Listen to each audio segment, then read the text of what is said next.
First of all, he says, okay, Moses goes to Pharaoh and says, if you don't let the people go, God's going to turn all the water to blood. Pharaoh says, I ain't doing it. I'm not going to let them go. So God turns the whole river, the Nile River, to blood. Now, if it's blood, people can't drink it. And what do you think happened to the fish? They die. They die. So they're stinking. You got stinking fish. You got blood running through the land. The things are smelling. All the people are unhappy. But Pharaoh still says, nope, I'm not going to let the people go. Then you got frogs coming. Frogs come from everywhere. All right? And people think, well, surely Pharaoh will let people go if they've got frogs. They've got frogs in their purses, in their bathrooms, in their bedrooms, and they're out everywhere. There are frogs. And then come lice or gnats. Then flies. Then pestilence. And then boils on people. Oh, let's go to the next one. It's got pictures of boils. Have you ever had a boil? See, this is skin with boils on it. They're real sore. Each little sore is you just touch it and it hurts. And then comes hail. And then comes locust. And then comes darkness. A hand reaching out in darkness. And then the last thing, still, Pharaoh says, I'm not going to do it. He dominates. My word is the word of the land. I'm not going to let the people of Israel go. I need them as my slave. Well, this was his workforce. There were about 1 million Israelites. He had all of them as slaves. He could get lots of stuff done with 1 million Israelites. And finally Moses said, you know what? There's one more thing that God is going to do. There's one last plague. Anybody know what that is? Yes. What is that? Disease in livestock. That's a cow. Oh, okay, disease. I missed the calves. The cattle died, and so again, the smell in the land with all the cattle dying, rotting out there in the sun, and yeah, it was just stinking mess. Yes. It's where the firstborn died, and if you didn't have lamb's blood above, then the firstborn in your household would die. That's right. Very good, because that's going to be a really important part of what's going to happen. There's going to be a way that the Hebrew people, their kids are going to be saved, and it's exactly with that. They're supposed to prepare a meal. In fact, let's go ahead and go to the next slide. They're going to fix a meal. And what they do, they're going to kill a lamb to eat. That's going to be the meat. Every family, go get you a lamb. It needs to be a really good lamb. And we're going to have lamb. We're going to have mutton for supper. But here's what you do. There's an angel of death. It's going to come in the night. It's going to kill all the firstborn. Everybody's firstborn child, animals, firstborn children. The firstborn is going to die. But exactly what you said. You go to your door, and you take some of that lamb's blood, and you paint it on your door, and the angel of death will pass over your house. Pass over. All right. So that night, everybody fixed the meal, and they were to also make bread, because they were getting ready to leave. I mean, God is going to take them out of Israel. They're now starting to trust, hey, Moses can deliver. God's going to deliver us. Now, they make bread with no yeast in it. Does anybody know what yeast does to bread? It makes it rise. Yeah. Makes it rise. It makes it rise. That's what makes a bread rise up. God says, don't put any yeast in it. How would that help when you're traveling? Because the yeast makes it kind of decay faster, I think, or something. Well, that could be, yeah, that could be, and also you could store more bread. You can store more bread. If you got that, if the bread is, they would bake a loaf, except it'd just be about that thick. And they could stack it. You could stack a bunch of bread if it's only that thick. So they've got this bread, this unleavened bread, and they have this meal that they're going to, since that time, even to this day, the Jewish people, the Hebrew people, call it the Passover meal. And they eat it every single year. Just kind of like we have communion Sundays in church.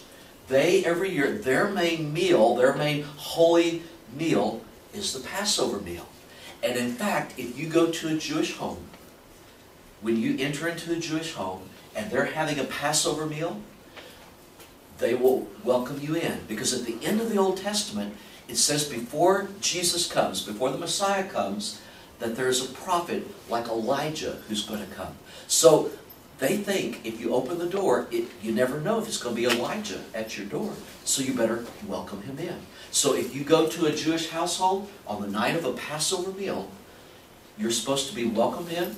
They will feed you because you might be Elijah in disguise. Well, don't tell us that. That's a way to get free food. Yeah, that is. Isn't the Jewish celebrate Passover? Mhm. But then when Jesus in the Last Supper, didn't he call it the new Passover? And Yes. that's why we do that, but they don't believe in that? Good point. Good. That's exactly right. Jesus was at a Passover meal. When he started communion, do you know in communion, when the pastor lifts up the bread and says, on the night in which he was betrayed, our Lord Jesus took bread and gave thanks, broke it, gave it to his disciples. On that night, Jesus was at a Passover meal. And so he took the bread, and what they would do in the Jewish prayers, they held up bread because that represented all the food in the world, and they would give thanks. And then he took the wine, and he passed it around and said, this is my blood. Because they didn't know biology, but they did know if you got blood in you, you're alive. If you don't got blood in you, you're dead. You know. So it's like he's saying, this is my life. And so that's when Jesus changed the meal from the old Passover to the new Passover. Sometimes people call communion the new Passover meal. Or sometimes Easter is called the Passover of Jesus from life into death, and from death into life again, that he passes over. And so, just as God delivered the people of Israel, so when we take communion, that reminds you that God is delivering you. So every time you take the bread, and every time you drink the wine, God's saying, I deliver you. Only instead of from Egypt, he's delivering you from sin. Yes, sir. So, wait, what were the Jews supposed to do on Passover? Okay, the Jews, and they still to this day, they're supposed to kill a lamb, and it's supposed to be a perfect lamb. You don't take just a junk lamb, you know. You take a really good lamb, and you cook it, all right? And also, there are different things. You're supposed to eat an egg. You also take a little green parsley, and you dip it into salt water, because it reminds them of the tears they cried while they were slaves in Egypt. And then they also have wine. They have 4 cups of wine during the Passover meal. Yeah, so if you want a good meal during Passover, you find a Jewish home, they'll invite you in. Yes, sir. I think I've heard of the dipping the parsley in salt water. Why would they Yes, invite you in? because you might be Elijah in disguise, the prophet Elijah coming in disguise, and they want to be sure that Elijah gets welcomed. Is that what we had to eat to do confirmation? That we had to eat horseradish. That's right. That was That's right. A lot of you, was at First Communion time. Yes. Some of you, when you're taking First Communion, Pastor Steve had kind of a Passover meal. And It wasn't very that's good. where Jesus, Yeah, and the lamb The lamb was cold. the lamb was cold. Yeah. You had to eat Yes. horseradish. Was there anything like the horseradish in there? Yes, it's a bitter herb, and usually people will use horseradish, because if you taste a little bit of horseradish, it's just kind of, ooh boy, It's disgusting. that you taste it's really bitter. So at last, when the firstborn of Pharaoh dies, at last he says, okay, go. Moses, take your people, your Hebrew people, your Israelite people, go. Go back to the land God promised you. You've been here 400 years. I don't want you anymore. My son is dead. And he says, go. I think he probably said. So, Pharaoh and his people had experienced all of these terrible things, all these 10 plagues, right? And Pharaoh kept saying, nope, can't go.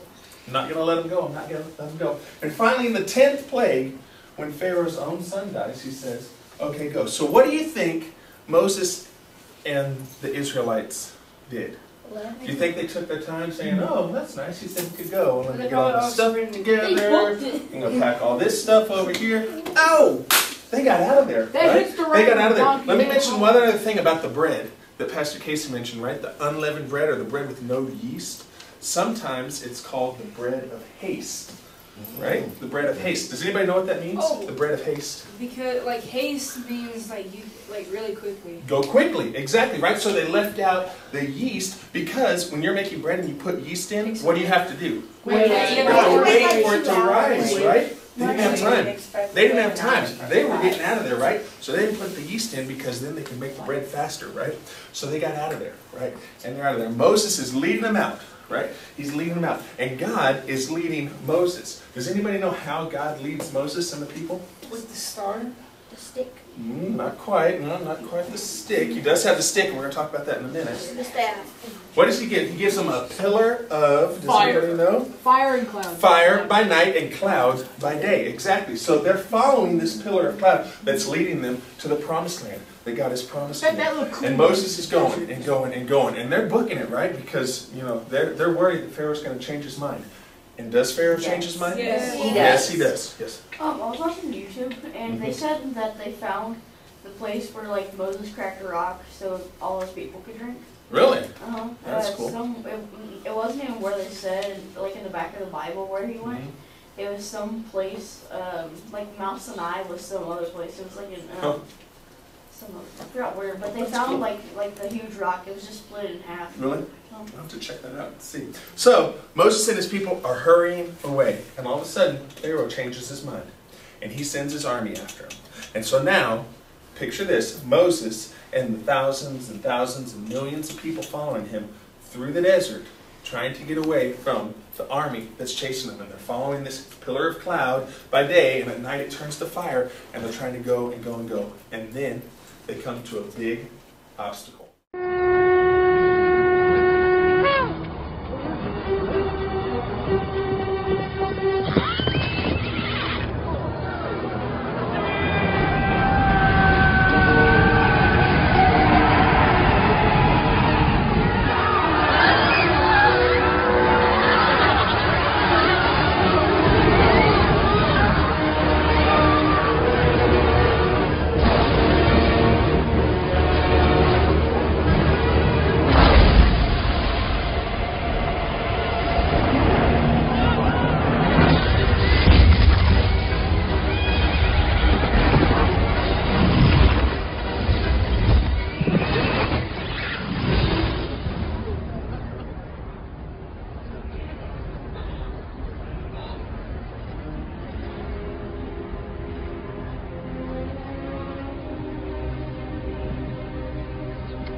With this staff you shall do my wonders.